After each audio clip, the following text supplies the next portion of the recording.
totoo po ito ha. Yung sa Russia, totoo po ito ha. Baka akala nyo biro lang.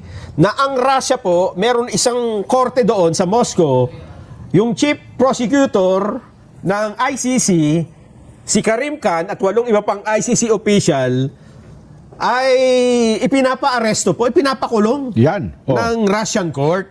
Ito po ay bilang tugon sa arrest warrant na inilabas nila laban kay Russian President Vladimir Putin tungkol sa digmaan sa Ukraine. Sabi nga nila, ICC, ano kapangyarihan yun sa Russia? Di ba? Bakit ipaparas yung presidente namin? Kayo naman ang arestuhin namin. Ayan, no? Nagkaroon ng counter na warrant of arrest. Naglabas sila ng bukod na warrant of arrest labas sa mga hukom ng ICC. Ayon sa Moscow City Court, unlawfully prosecuted umano ni Khan ang mga Russian citizen at patently unlawful arrest warrant ang ipinag-uutos na ito ng ICC. Dahil hindi naman miyembro ng ICC ang Russia at wala ni isa man sa mga akusado ang humarap sa korte. Bakit may arrest warrant? Ayun. Oo. Ano kaya epekto doon, no? Ano kaya epekto doon sa mga judges? Pag nakita nila. Sabi nga, wala bang kami plano pumunta ng Russia. Di ba yung The Hague ba ay Netherlands? Netherlands, oo. Ano ba ganon layo? Kasi di ba minsan may mga taga-Russia na nagpupuntahan dyan eh. Parang byland lang ata yan eh. Kaya yan. Kaya yan. Lalo na kung nakamotor. Naka-big bikes lang, ano? Pwede. Di ba? Sigurado lang nila din yan. Kung kaya nyo maglabas ng warrant, kaya din namin. Di ba? Sino ba mas makapangyarihan pa ba kayo sa amin? Kayo ba ang sumasakop sa aming bansa? Hindi naman eh. Hindi naman namin kayo kinikilala eh. Yan ang gustong sabihin dito ng Russia, Jen. Ayun. Mukhang nagre-retaliate nga ngayon, Nelson, no? Oo. Kasi meron din silang warrant of arrest kay Benjamin Netanyahu. Oo. Kay Trump ba? Meron natin. Wala naman. Ang problema yung pinapalabas na nila ng warrant of arrest, mga hindi naman nila kasapi. Yes. Di ba? At hindi lang yun, Jen. Yung mismo si Trump, may babala na rin sa ICC. Oo. May babala na rin sa ICC.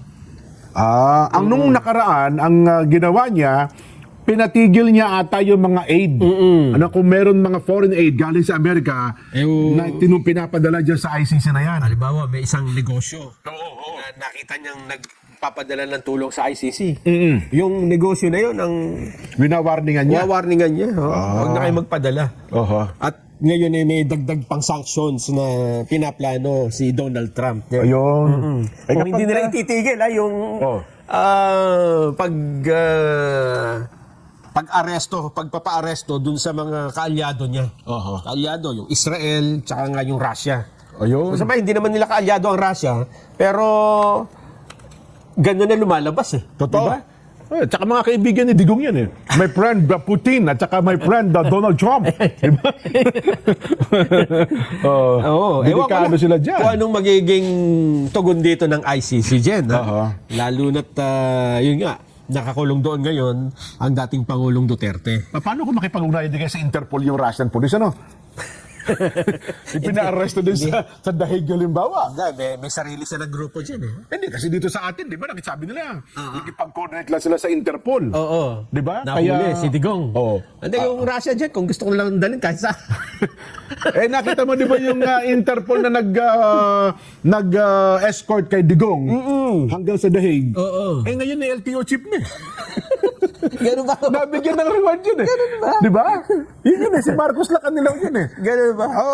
Yun yung Interpol counterpart na dito noon So, eh. nagdala pala kay Digong sa Dahig. Ay, si Marcos. Marcos. Delikado talaga.